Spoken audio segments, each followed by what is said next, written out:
It was only a matter of time before we got to a movie on this list that had a big message to tout. Sure, Wings was all about the loss of innocence, and Broadway Melody, well, Getting near you, Kearns. who knows what the hell they were trying to say there. But All Quiet on the Western Front takes the message of Wings and blows it up. It's not about how war isn't fun and changes you.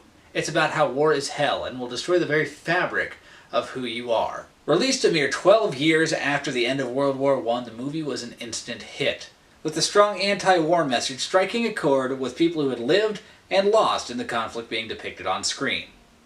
But does it still hold up almost a century after the war to end all wars has proven to be anything but? Let's find out. The technical. We're still in the early days of sound here, so there are some rough patches, but good God almighty, are we head and shoulders over Broadway Melody. There are a few points where the audio gets drowned out, but for the most part the actors are intelligible. War is war, and snuff's is snuff, so business must go on. The movie, like Broadway Melody, lacks background music, but in this case, it was a conscious artistic choice, providing no escape from the brutal horrors of what is going on screen. The battle sequences have a real sense of scale and grandeur, with bombardments really feeling like the characters are in peril. And the staging of the scenes in the trenches capture the claustrophobia of the truly miserable situation that trench warfare was, mostly depicting scenes from a single fixed camera. If nothing else, the technical aspect makes the movie a truly exhausting experience in the best possible way. It drew me in and made me feel like I was going through hell with these people, unlike Wings, which felt like I was watching someone go through hell. It's a tricky thing to master, but All Quiet on the Western Front manages it, and makes it look effortless in the process. The writing. This is where the movie stumbles, but only a little. The main character of the movie is Paul Baumer, a young German soldier in World War I played by Lew Ayres. However, through the first half of the movie, he spends so much time with his unit, full of equally, if not more interesting characters, that he doesn't stand out as the main character until well into the movie. A major theme in the last half hour of the movie is the idea of you can't go home, with characters from the unit finding that when they return home on leave, they can't cope with life away from the war. However, this comes so late in the movie, with little to no foreshadowing of the difficulty coping, that what should be a powerful theme doesn't punch quite as hard as it should. I'm not sure what the solution is here, as another Best Picture winner, Return of the King, communicates the same thing beautifully in a single, wordless scene near the end. The main crime in these scenes, I guess, is just how forgettable they are. They show up, then leave without much consequence. Having seen this movie before, I had actually forgotten about the scenes on leave. The truly memorable material comes in the front lines, with the bonds between the soldiers. In all fairness, the movie is based on a book by Erich Maria Remarque, which I haven't read, so some of these shortcomings could be from the book itself. This is not to say that it isn't well written. Many of the battle sequences are truly breathtaking, and at times heartbreaking, as these young soldiers are exposed to the horrors of war, and the loss of innocence is communicated soundly, without beating a dead horse. The acting. It could be better, especially when it comes to Lew Ayres.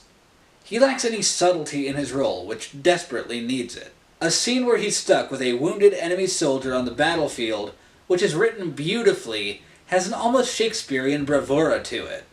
Forgive me, comrade. Say that for me. Say you forgive me. Here's to my love! Oh, God. This is Franz Kemmler. Only 19 years old. He doesn't want to die.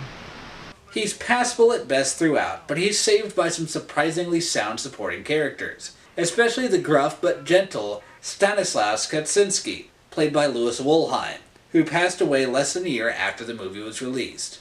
He plays the rough mentor, a sort of John Wayne character, tired of what's out there, but too changed to ever fit in back at home, taking the young soldiers under his wing to show them the ropes of life and death at war. He believably makes a seamless transition from harsh mentor to comrade to true friend through the movie. He's truly a pleasure to watch. Other characters range from pretty good. I have a big orchard with cherry trees at home. And when they're in full blossom, from the hayloft it looks like one single sheet. So white. To not great. 80, and I cooked for 150. Though it's rare to have a performance so bad that it completely took me out of the moment. All Quiet on the Western Front is a really good movie that falls just a hair short of being great. I can only imagine how the message of the movie resonated in the 1930s, when World War I was still fresh in everyone's mind, but it takes a bit too long to really drive the point home. While the acting is a bit of a mixed bag, the highs are far more memorable than the lows, and it all pales in comparison to the incredible battle sequences that really seem to capture what it must have felt like to be in the middle of it all. However, due to the weight of the subject matter, it's really a hard movie to sit through multiple times. There's some stuff here that I really do love, but there's just a few stumbling blocks that keep it, to me, from being a truly legendary cinematic achievement.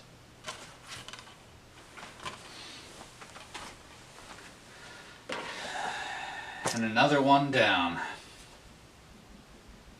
Oh, oh, oh, it's a lovely war. Go and be a soldier, eh? Oh, it's a shame to take the pay. As soon as the valley was gone, we feel just as heavy as lead.